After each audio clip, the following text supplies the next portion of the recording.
Can a 3D printed guitar sound as good as the real thing? In about 5 minutes, we're going to find out. High quality musical instruments are expensive, but if it were possible to 3D print them, then in theory, anybody could press a button and make their own instrument at home. In this video, not only will I be trying to do just that, but once it's finished, as an ultimate test of how good or bad it is, I'll be handing it over to professional musicians who'll be using it for the first time live on stage in a real gig. Now, when I first came up with the idea of 3D printing my own instrument, I knew that if I could draw on all of my 3D printing experience, I would have a pretty good chance of making something that is at least playable. But what I didn't know was that this would become one of the most frustrating, nerve-wracking, but rewarding projects that I'd ever taken on. But first, why did I even want to make my own guitar in the first place? Building a playable instrument from scratch is something that a lot of people, including myself, have always dreamed of doing, but once you start to look into what's involved with these kind of projects, it can all get very overwhelming. I always intended for this channel to inspire people to create and take on challenging projects, but I don't feel like I've been doing that a lot recently. Instead, my channel has become pretty product review heavy, and I need that to change. When F3DM gave me the opportunity to take on a really challenging project to show what their new UZY PETG 3D printing filament can do, I decided, perhaps a little hastily, that now would be the perfect time to take the plunge and 3D print a guitar at home. And that's why this video is sponsored by F3DM, and I'll tell you a little bit more about why they are such a good fit for this project later on. This guitar can't just be a toy either. This needs to be a high quality musical instrument that's good enough to be played on stage by professional musicians. If not, then it will be a failure in my eyes. I haven't seen all of this done before, and if I can make it work, it should really show what can now be achieved with a home 3D printer, and hopefully inspire some others to have a go themselves. I mean, imagine if it's actually possible to press a button and 3D print a fully functional musical instrument at home that's as good, or possibly even better, than one crafted by experts and costing hundreds or even thousands. Anyone would be able to make their own musical instrument at home with no experience and zero woodworking or other manufacturing skills. Or there is actually a very real chance that it could end up just being an unplayable plastic toy. I already have a band lined up who have said that they will play whatever I end up making live on stage at their next gig, whether it sounds good or not. So not too big of a challenge then. What could possibly go wrong? I can't believe I just did that. I've completely destroyed it. The first thing to do is to decide whether to design a guitar from scratch or whether to build a design that already exists. I love the idea of designing a guitar from scratch myself, but the more I learn about what makes a good guitar, the more I realise how little I actually know about designing a guitar. I haven't got long to get this all done either, as the band are going to try what I make at their next gig, which only gives me a couple of weeks to get it built and sounding good. This was when I found the Cataran Mark II by Filatone online. After a brief conversation with a really helpful guy called Charlie, I decided that they had really done their research with their design, and there was no point trying to reinvent the wheel. This project is all about whether it's possible to 3D print a high quality musical instrument at home. It's not about me going on an ego trip. Just as I needed, the Filatone guitar is almost entirely made of 3D printed parts. The only parts that I'm going to need to buy are the electrics, the strings, the frets and the tuning pegs. I'll also need a single length of 2020 V-slot aluminium extrusion to give the neck enough strength to stay straight when the strings are tensioned. This is exactly what I was looking for, truly 3D printed and a unique design. I bought the files through Cults 3D and was very pleased to see that they come with an extremely detailed manual. So with the Cataran files and all the other parts bought, there was no going back. It was time to start printing. I started by printing all of the neck parts, as looking through the extremely detailed instructions from Filatone, I could see that this would be the most work. Printing all of the neck parts was pretty uneventful, and pretty soon I had everything I needed to start assembly. As I said, F3DM are really keen for me to use their new UZY PETG for this project, and actually, it could be a perfect match. If you don't know about 3D printing, just like other manufacturing methods, the materials you use can make a big difference to the end result. UZY PETG is a nice easy filament to print with on any 3D printer, and it won't warp in the sun like much of the more commonly used PLA material can. If you need any 3D printer filament, then check out the links in the description where you can get a whopping 25% discount off UZY filament using my discount code. To give the fretboard a bit of a different look, I used a funky pattern for the first layer, which then becomes the fretboard surface. I really like the way this turned out. It's pretty subtle, but it can really catch the light up close. So now I've got all of the neck parts printed and I'm ready to start cleaning them up, and then it should just be a case of slotting them all together. I wouldn't want you getting bored though, so while I do all of the hard work, you can just see it all in a quick montage.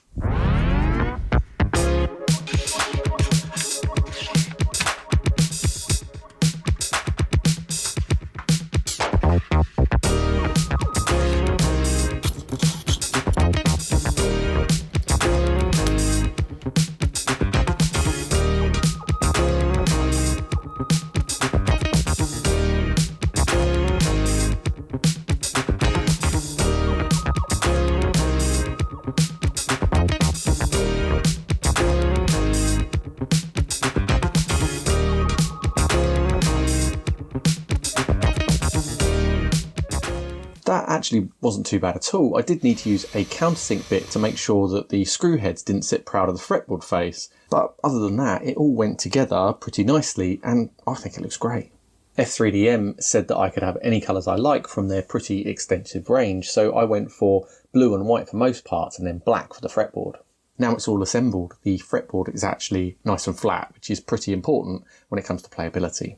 UZY filament is known for its dimensional accuracy, colour consistency and ease of use, and it's obvious to see that their PETG is no different. With the limited time we have on this project, I can't afford to be reprinting anything because of inconsistent material, and F3DM's high standards give me confidence that I won't have any problems with the material.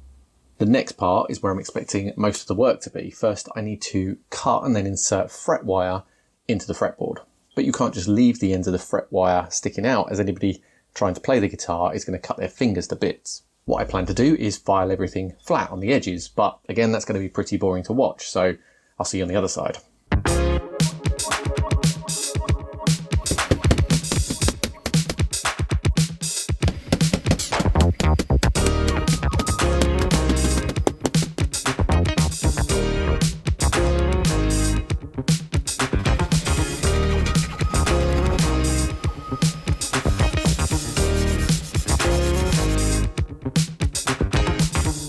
Right, our fret ends are now flush with the fretboard, but they're still a little bit sharp and they also need an angle filing on them. You can buy fancy tools to get the angle just right, but I'm going to wing it. The beauty of 3D printing your own stuff is that if it goes wrong, you can just print it again.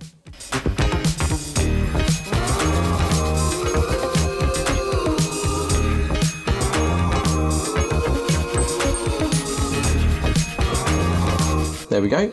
Frets installed, filed flush with about a 45-degree angle on them. Now, I could just leave it there for the fretwork. The frets should be roughly a similar height and they are in the right position and all the ends are smooth so you won't cut your hands. If we just use the neck like this, then it probably would be playable. But we're not just going for playable, are we? We need this guitar to be more than something that's just going to hang on the wall and look pretty. If it's going to be good enough to be used on stage and not sound terrible, then I need to make it as precise as possible. Otherwise, there's a very real chance that this whole thing could fail. When I was researching the difference between a good and a bad guitar, I found one thing that everybody agreed on. The battle of building a high quality guitar is won or lost in the work you put into the neck. To avoid things like fret buzz, you can't have any of the frets sitting higher than any others, otherwise the strings might touch where you don't want them to. This design also doesn't use something called a truss rod, which is used in wooden guitar necks to counteract the bending force of the strings. We won't be able to straighten this neck after it's built, so it's really important that we're as accurate as possible when dressing the frets. I found a great guide on how to correctly dress the frets, which I'll link in the description if you want to see more detail. What we're essentially going to do is take a long, flat fret leveling beam with wet and dry on it to lower any high frets. This will leave any frets that get filed down with flat tops, which we can't have, so then I'll need to re-profile the frets so that there's minimal contact when we press the strings down onto them. Once the frets have the correct shape again, I'll then polish them so that they're nice and smooth. It sounds easy, but I also need to be really careful not to catch the delicate fretboard with the edge of any files or wet and dry paper that I use. Like most things with guitar building, you can buy some specialised tools for fret profiling, but I just bought some cheap needle files and then polished one of the edges. I'm also masking the whole fretboard with tape and just leaving the frets uncovered in the hope that I don't slip and go through the tape.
Whew.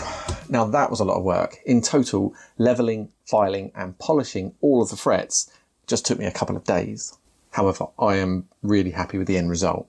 I just hope it's worth all the effort when it comes to making the finished guitar playable. Oh God, can you imagine if it sounds terrible after all this work? I'm really hoping that some of the people watching this video will be inspired to take on some of their own projects. It might look good, but if it sounds bad, it's not motivating anyone. While I was busy filing and polishing all the frets, I was able to get all of the body parts printed. The Filatone guys designed this guitar so that it could be printed on many different 3D printers, and all you need is a bed 235 by 235 millimeters to print everything. I decided to use a really high infill percentage on these parts to try and mimic the weight and feel of wood in the hope that a 3D printed guitar would have a similar feel and weight to a wooden one. What this basically means is that I set the files up to print more material inside to support the walls rather than just going with the minimum needed. The 3 body sections came out great, and their clever design means that they should just slot together with a little persuasion.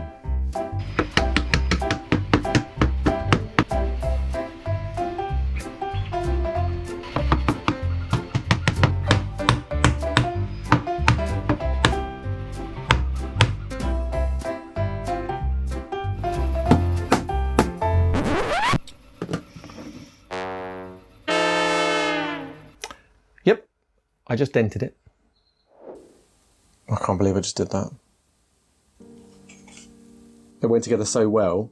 I was literally just trying to slightly tweak how the two parts fitted together, and then I caught this raised section and dented it.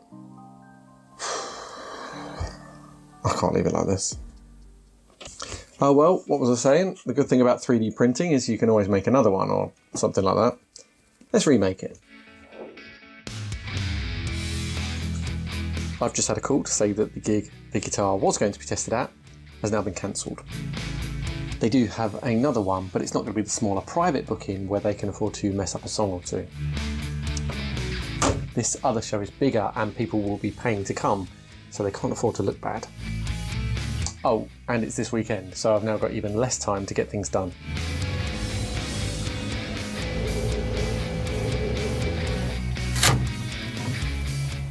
Right, here we are, fresh off the printer, a new front section.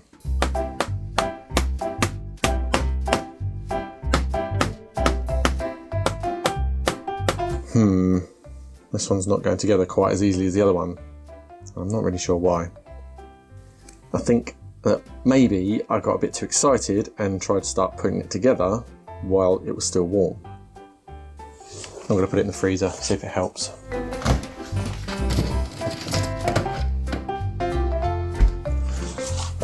Well, it's definitely cold now.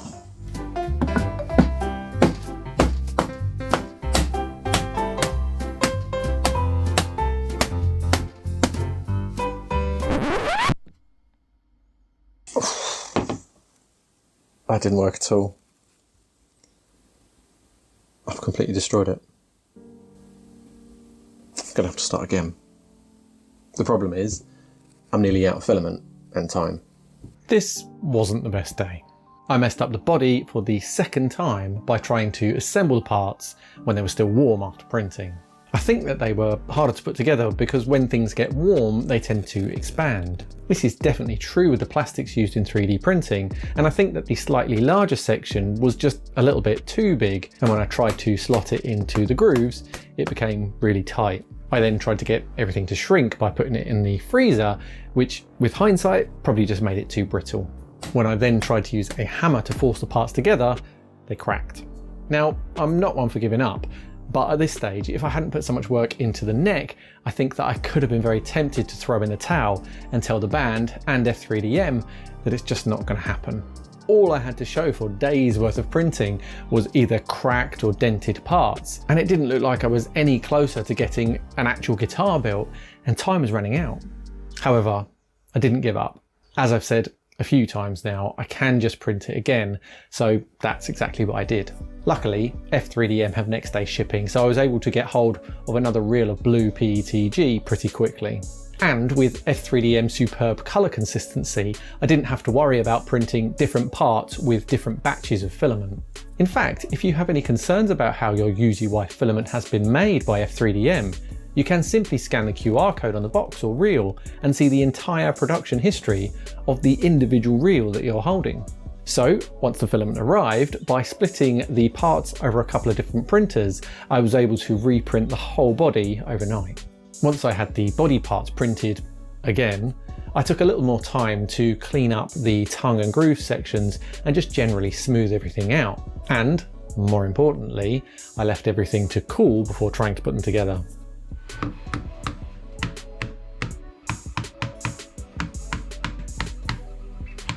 This time, the parts went together without any more silly mistakes, and I finally solved my 3-body problem. Finally, the body is together.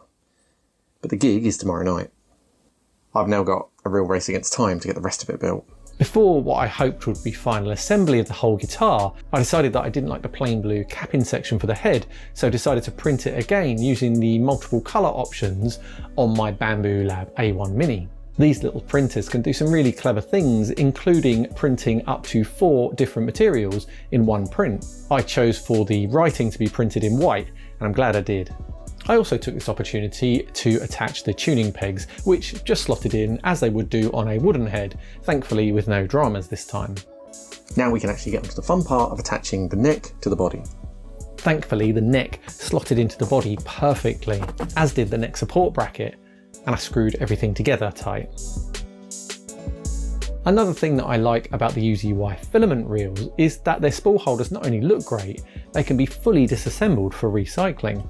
However, what's even better than recycling is reusing, and I decided to incorporate the spool into the guitar by using the side pieces in the body. This took a few minor mods, but I think the end result looks stunning. I did the same on the front and then set about adding all of the electrics. Filatone again supplied great information on how to wire everything up, and whilst I did have to do some soldering, it was all very simple stuff. I chose to use a single coil ceramic pickup from Wilkinson, which is actually a middle pickup, but I'm using it positioned at the neck. The pickup is hidden under the top cover, which will probably confuse a few people, but it also means that it can only get so close to the strings, so I'll just have to cross my fingers that it's good enough when it comes to volume and sound levels on stage. The final job before attaching the strings is to add the nut and bridge, which are both 3D printed with fret wire added in the same way as we did on the neck. The bridge is earthed, which means that the strings and other metal parts are too. I also then added the optional weight to the body to help with balance, and then started to string it up.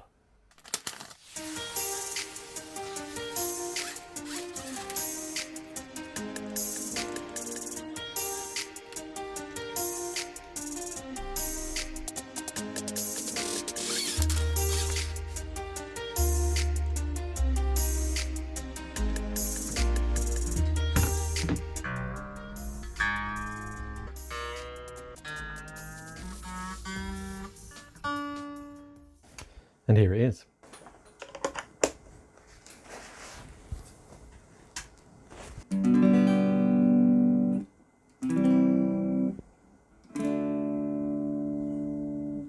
It works. Now, there's one thing I didn't mention before, which is I'm not very good at playing the guitar. I play bass guitar, but that's not really the same thing. There's no obvious fret bars or nasty vibrations or anything.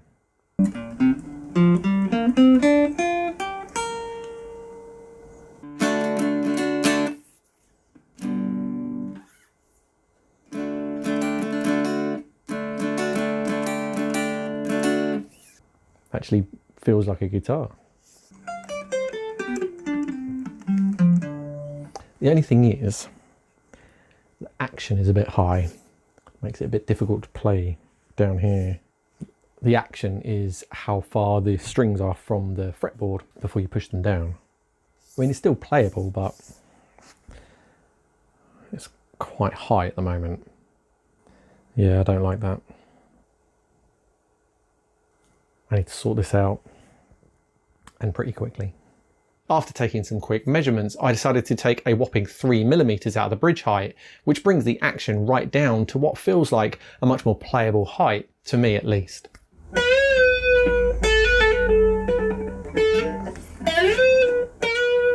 That feels a lot better to me, but is it good enough? What I need now is someone who can actually play to try it and see what they think. I've just got off the phone with a friend of mine who runs Peppercorns Academy in Cambridgeshire, not far from me. They do guitar lessons, and one of their students, Ben, has agreed to try my guitar if I get down there sharpish.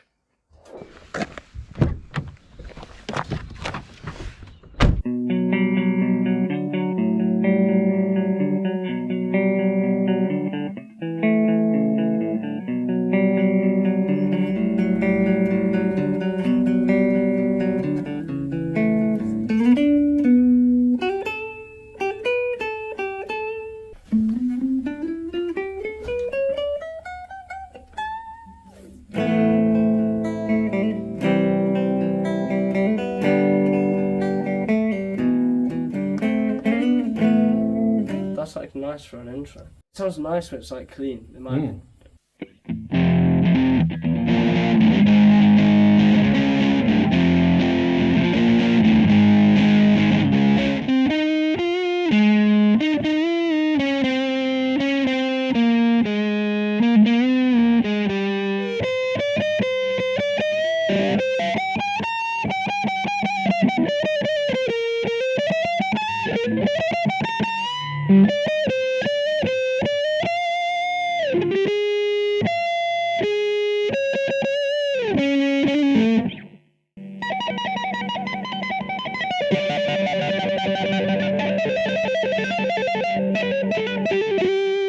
Is there anything you don't like about it? There's honestly nothing really bad about playing it, but the thing that would make it more comfortable, I'd say, not having like the screws on the fretboard. Like if you could, I don't know how, but if you could somehow like cover them up so there wasn't, because it makes it easier. It would be more comfortable if it was slightly taller. But other than that, honestly, it's pretty good. Have you noticed that the fretboard isn't curved? No, I can't really tell. I think it doesn't feel bad at all. I think honestly, I think it's pretty good, to be honest. What about the shape of the back of the neck? Honestly, it's more preference on how thick it is. But the only thing that I think basically every guitar player would agree on is basically just smoothing like this out. But that's not really a problem. That's really easy to do. Other than that, I can't really fault it, honestly. Well, that could have gone a lot worse. Ben had some great suggestions on how we could improve the feel of the 3D printed guitar, but he was also really keen to say that it's just his personal preference. He actually really likes it. It gives me a lot more confidence going into the big performance tomorrow. And it's a good job that nothing really needs changing, as there's no time left now. I just hope it sounds good with other instruments live on stage. Click here to see how tomorrow's final performance goes, and to see the last final problem I have to overcome before even making it to the gig. I never even thought about that. I'll see you there.